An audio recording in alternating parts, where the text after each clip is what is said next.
Pendant le premier confinement, l'établissement bien sûr était fermé et les patients sont restés un peu plus longtemps sur des durées de séjour un peu plus longues. Donc on avait une atmosphère presque un peu de huis clos, enfin des durées et des relations entre les gens du coup qui étaient un petit peu différentes de ce qu'on a habituellement. On s'est décalé un petit peu, on a travaillé autrement, on a essayé d'aider le plus possible le lien pour les patients, à la fois avec leur famille. Et du coup, nous, on a été là le plus possible voilà, pour favoriser ce lien, même s'il ne pouvait pas se faire en direct, donc avec la mise en place par exemple de visio, et puis créer le plus possible de liens entre les patients qui étaient présents, aider les collègues, voilà, être dans cet aspect de se soutenir le plus possible les uns les autres.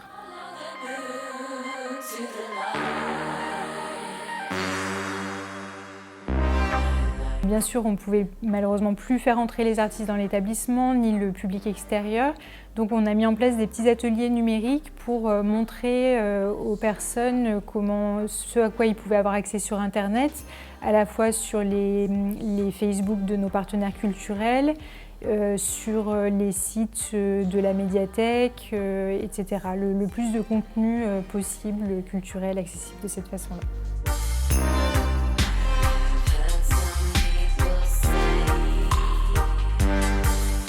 Aujourd'hui, on a petit à petit en fait, trouvé comment faire pour reprendre vraiment nos projets culturels, notamment en utilisant la visio.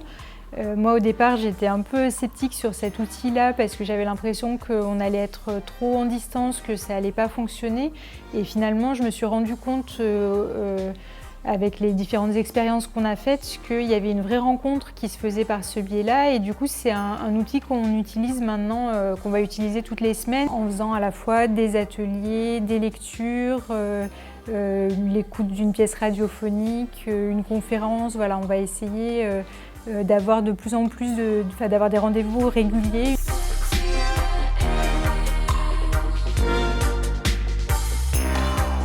Habituellement, dans mon travail, j'étais sur une entrée où je partais du collectif. On proposait des ateliers, des spectacles, des choses qui d'emblée réunissaient un certain nombre de personnes. Et là, ça nous a obligés à être plutôt à partir de l'angle de l'individuel. Et cette expérience, elle a aussi fait que je me suis forcément positionnée un peu différemment, puisque les artistes n'étant pas là, il fallait aussi quelque part pouvoir s'impliquer différemment, et ça m'a donné envie de aussi transmettre des choses que je pouvais connaître moi et pas être uniquement dans la passation de ce que d'autres amenaient.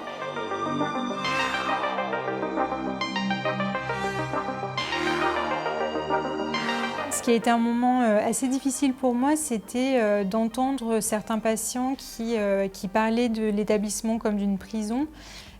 Parce que forcément, ça leur pesait énormément de ne pas pouvoir voir leur famille. Cet aspect-là, moi, ça m'était aussi, je trouvais que c'était vraiment difficile pour eux. Et dans mon travail, ce que j'essaye vraiment, c'est d'apporter de l'extérieur, d'apporter une part d'apporter des possibles, un peu de liberté en fait aux personnes. Et là, du coup, je me sentais impuissante à le faire et j'avais l'impression qu'il renvoyait une image de l'établissement qui n'était pas la vraie image, parce qu'habituellement, on est vraiment très... on essaye de faire un maximum de choses dans ce sens-là.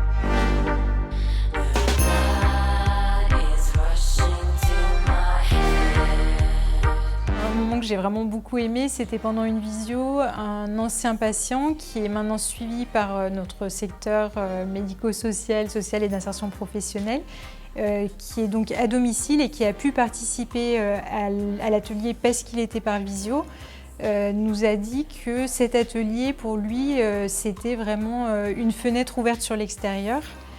Et j'ai trouvé que ça correspondait bien en fait à ce que ça apportait, ce type de projet.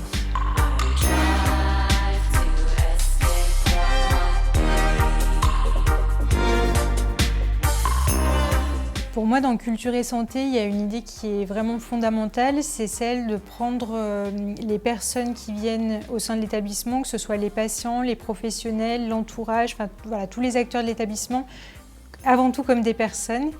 Dans le contexte actuel, le fait d'être dans un moment de crise, dans un moment où ce qui est mis en avant, c'est la sécurité, c'est les questions économiques. On peut avoir l'impression que cet aspect-là passe au second plan, devient non essentiel, alors qu'au contraire, je pense que c'est quelque chose qu'il faut continuer à défendre et que les personnes, et dont les personnes en question ont besoin. Elles ont besoin de cette reconnaissance en fait pour continuer à avancer et à trouver du sens dans ce qu'elles font et dans ce qu'elles vivent. L'autre aspect, c'est celui du lien avec l'extérieur. On est dans un temps où tout le monde finalement vit le confinement d'une façon ou d'une autre. Quand on va sortir de ce temps-là, ça ne va pas se faire de façon magique, le fait de retrouver ce lien avec l'extérieur. Et du coup, c'est ce type de projet, notamment les projets culturels, le lien avec les artistes, avec la création, avec des choses qui peuvent provoquer des émotions. C'est tout ça qui va permettre voilà, de retisser des liens.